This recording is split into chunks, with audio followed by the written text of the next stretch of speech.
Hi everyone, it's your boy Zach. I feel a little bad because I'm eulogizing a man on my fart walk.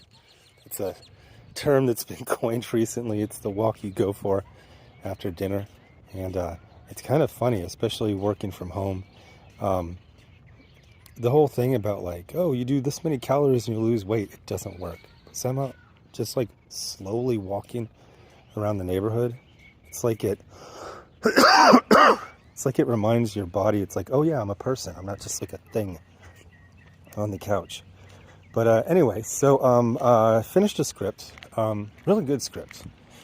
It's kind of funny because I was having trouble with the ending. And I did something that might seem counterintuitive in that I asked AI, ChatGPT, to help me out, knowing it would be terrible. I'm very interested in AI. It's gotten so much better at art. It's gotten worse at writing because for the simplest reason of all, it has no life. It has no lived experience. It doesn't go on fart walks. There's a nicer term. I remember in Guam, everybody goes, they walk very slowly and they put their arms kind of like a parade rest thing, and it's really nice.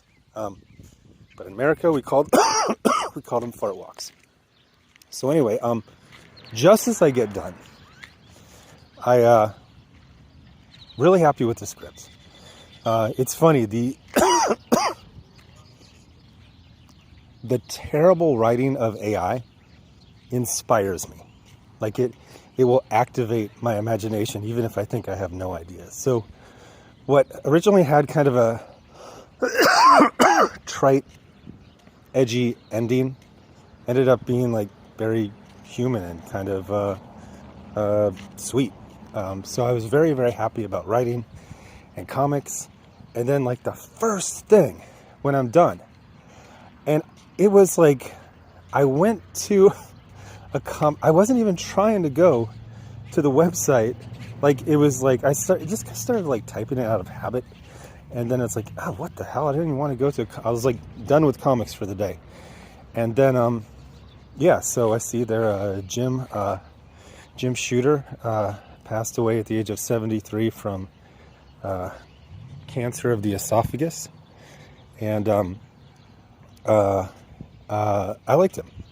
It was funny. I got into comics seriously, as you know, every week in 1988, and he was spoken of as if he was the devil. In fact, every single interview in that time frame, 1988, 1989, it's like they had to stop and be like, what's your Jim Shooter story? And here's the deal. It's easy to say this retroactively, but it's true. I knew they were exaggerated. I knew they were ridiculous because the emotions were like so over the top. It didn't match any kind of reality. They were literally talking about him as if he was a demon. So I just kind of went like, yeah, you know, I like John Byrne, but it seems like on this subject he just gets really weird. And a lot of people did, and some people got over it. Weirdly enough, some people never did. Like I saw an interview with Ann Nesenti. It was for some X-Men documentary. It's on Amazon Prime, or it was. And they mentioned Jim, and she did a full body shiver of essentially disgust 30 years after she worked with them. And obviously a very polarizing guy. But yeah, like I said, there was something so ridiculous about people's reactions to them as if he was Satan that I found it kind of amusing and just kind of like, this is some sort of blind spot.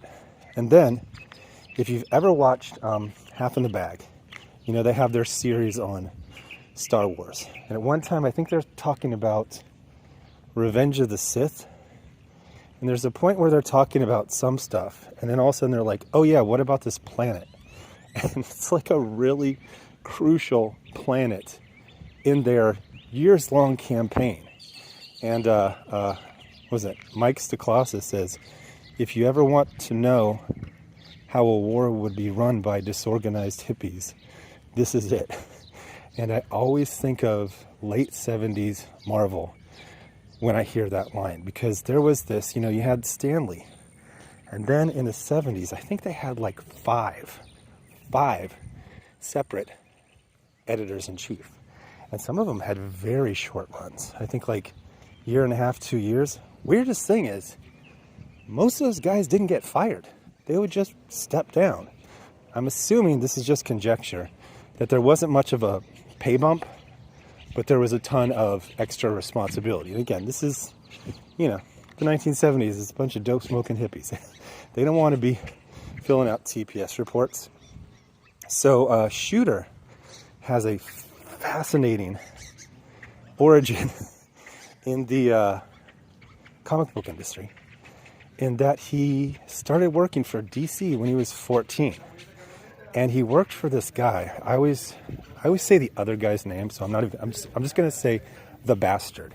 He worked for a guy who was an absolute bastard. There's a movie, I think it's called Whiplash. It's the one where J.K. Simmons, he's like really super, well, at least verbally abusive to one of his students. It always makes me think of that. Like, this is like, again, you talk about trauma, like the way. So when he first got hired, supposedly the DC guy didn't know. And then later he did, and it was rough. And I actually think it's one of the most fascinating stories in the history of comic book publishing. But he was in comics, and then he got burnt out at the age of like 18. And then he ended up going to Marvel, and then taking over editor-in-chief. And the way he was the man of the moment. There's that phrase, cometh the hour, cometh the man. And that was him. He was like this super tall, gangly. I actually saw him just randomly in Midtown Manhattan in 1991. Very tall. I don't know how tall he was, but he was definitely taller than 6'6". He was massive. He had a white suit, a white cane, and he had one of those guys, just like the most locked in hairline ever.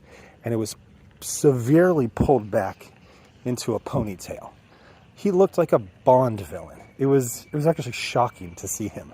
And I was going to say something, but I was just like stammering. He was so, I wouldn't say supernatural, but very strange looking, a very unique individual.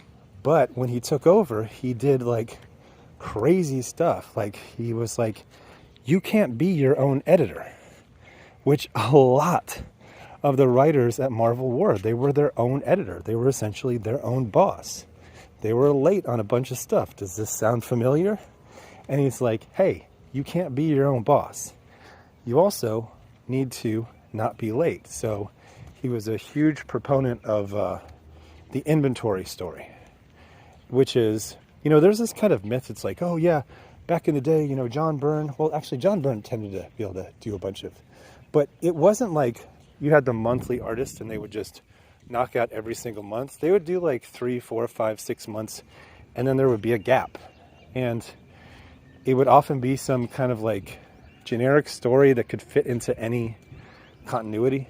They weren't great, but he really shored up Marvel at a time when it needed an actual boss, not to be led by disorganized hippies.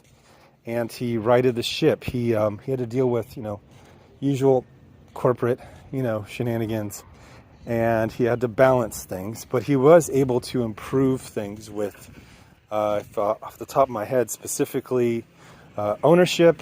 He started a line, Epic, where people could be published by Marvel but retain ownership or regain it later, something like that, which was fairly unprecedented. He was able to get some people their original art back, and there are some crazy stories of the original art would just be like in a closet, and it would get used, and I'm talking like, like 1960s Marvel stuff. It would be used as a cutting board if you wanted to cut something out. Sometimes it would just get stolen and sold off for literally like a couple bucks. Stuff that's worth, $100,000 now. But he got things in order.